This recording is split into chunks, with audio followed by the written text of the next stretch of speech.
Hi everyone, welcome back to our channel. So today in this video I'm going to talk about how do you add profiles in Crunchyroll. So let's get into the video. So open up Crunchyroll and log into your account.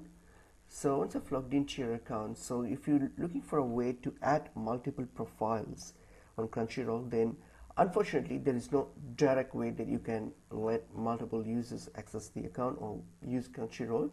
But instead what you can do, you can go for a premium service here. So if you click on the premium option, try premium option.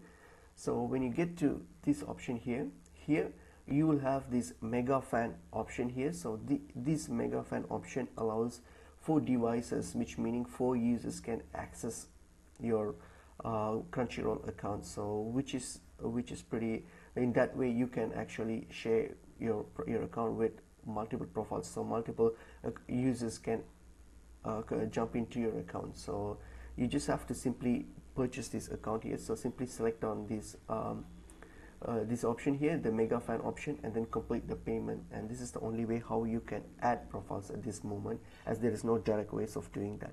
Hope this video was helpful. I will see you in another video. Thank you.